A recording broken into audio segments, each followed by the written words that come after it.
Hi guys! Welcome back again to my YouTube channel. So, for today's vlog, nandito na naman ako para i-share sa inyo yung aking konting kaalaman about sa ating title ngayon. So, siguro napapansin nyo, hindi ko kasama si Cassie ngayon kasi natutulog siya ngayon. And eksakto ko talaga na natutulog siya para wala kayong makita ng malikot. Kasi sobrang likot niya lagi, di ba, pa nagbablog ako. So, ayun. Napapansin ko ngayon sa aking pagbubuntis ay parang nahagay talaga ako. Tapos, ang daming pimples na tumutubo sa akin. Ayan. Napakadaming pimples na tumutubo sa akin. Pero, well, hindi yan yung ating pag-uusapan ngayon. Kasi yung pag-uusapan natin ngayon ay yung ating title. So, tatanungin ko kayo.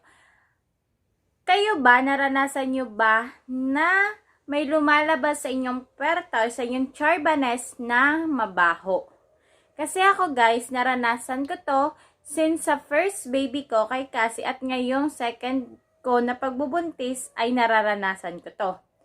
Ito ay yung... So ano nga ba to? Ito yung mabahong lumalabas sa ating puwerta na parang ang sangsang ng amoy niya as in, tapos... para siyang white mens na lumalabas sa'yo, pero yung white mens ay talaga bakat na bakat siya sa inyong undies. Kaya, ang baho niya talaga guys, ang sangsang, parang ang lansa. So, sa isang araw, makakapalit ka talaga ng ilang beses ng undies kasi hindi na ako ngayon gumagamit ng panty liner. Kasi nasa isip ko, baka yung chemical ng panty liner, ganyan. Kaya in-stop ko yung paggamit. Pag nagbuntis ako, hindi na ako nagagamit ng panty liner. Pero pag hindi, gumagamit ako ng panty liner. Pero pag hindi ako guys buntis, hindi ko naman nararanasan yung mabahong amoy na yon.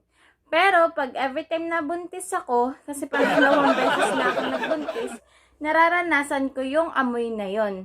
And, kinonsulta ko siya sa doktor. So, ano nga ba itong amoy na to? Ito yung infection na nakukuha natin pag tayo nagbubuntis, nakukuha natin sa pagkikipagtalik sa ating mga mister, syempre.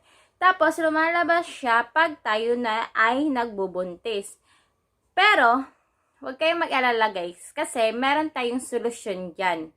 And yung solusyon na yun ay napakagaling. Kaso nga lang guys, medyo pricey siya, pero it's all worth naman. Napaka-worth it niya kasi kahit isang beses mo lang siya ilagay, talagang mawawala yung amoy niya. Pero syempre, kailangan mong ubusin yung 7 pieces na yon para tuloy-tuloy yung pagkawala. And ako, natapos ko na siyang gamitin and hindi na guys bumalik yung masangsang na amoy na lumalabas sa aking puwerta. And nabawasan na rin yung undies araw-araw. So, ayun. Ngayon, ipapakita ko sa inyo kung ano nga po ba yung gamot na aking ginagamit para mawala yung amoy na lumalabas sa ating charbanes. So, taran! So, ito po siya. Yan. Ito ay metronidazole miconazole nitrite or neopenotran forte.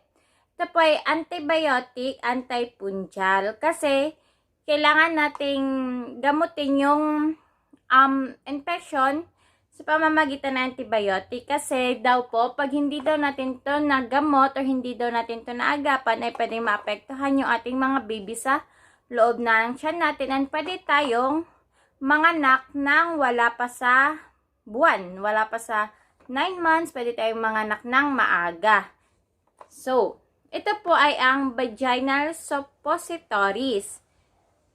Bakit vaginal suppositories? Kasi po ito, hindi natin po ito iniinom. Bagkos, ito po ay nilalagay or sinisiksik, ipinapasok sa ating vagina, sa loob po, sa pinakaduluduluhan na maabot na inyong mga daliri.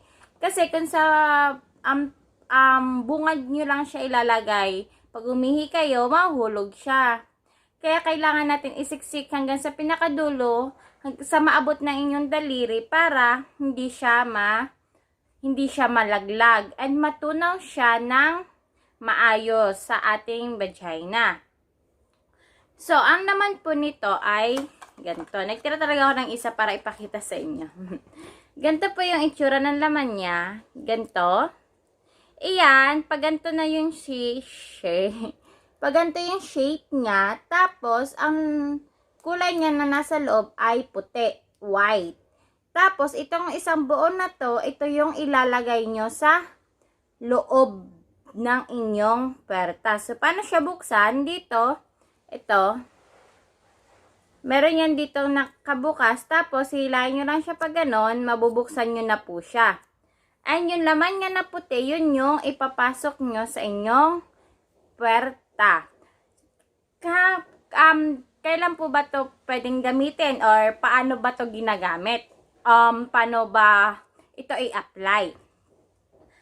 So, ito po ay, ang isang ganito ay may 7 na laman kasi kailangan lang natin ng 7 na piraso ng ganito na ilalagay sa ating puwerta.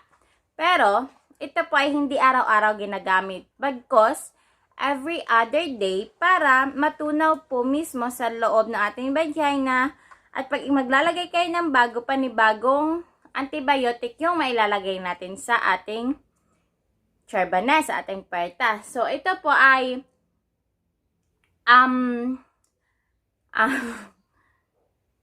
ito po ay nilalagay bago tayo matulog. So, kung matutulog na po tayo, pwede na po natin itong ilagay para hindi rin na tayo ihi na ihi, ganyan. Kasi diba, pag tayo mabuntis, ihi tayo ng ihi. Kaya, pag matutulog na tayo, saka lang natin to ilalagay. Every other day po siya natin ilalagay. Kunyari, naglagay kayo ng Monday, Tuesday, hindi po kayo maglalagay. Wednesday na po kayo maglalagay ulit. So, ito. Napaka-effective po siya. Napaka-effective niya. Sobra. Kasi talaga sa akin nawala yung amoy, hindi lang nabawasan, kundi nawala talaga yung amoy niya. And I'm so happy kasi syempre nabawasan yung labahan ko ng andis. Kasi syempre nababawasan nga yung amoy, ganon. So napaka-effective niya po. Kaso nga lang, medyo pricey siya. 199 pesos yung isang ganto. So 199 pesos times 7 mo siya. So yun, nasa 1,000 charba na siya. So, yun po yung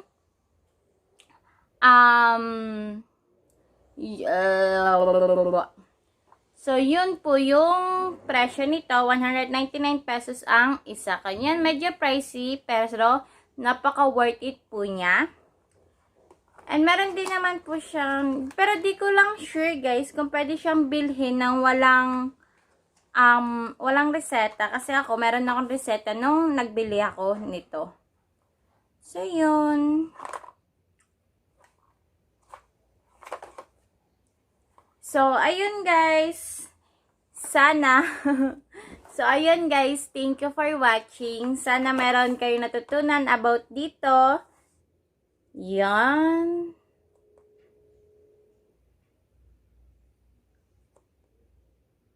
So, ayun guys, thank you for watching. Sana may natutunan kayo and please, huwag niyong kakalimutan i-click ang subscribe button and ang notification bell, like and share para updated po kayo sa aking next video. Bye!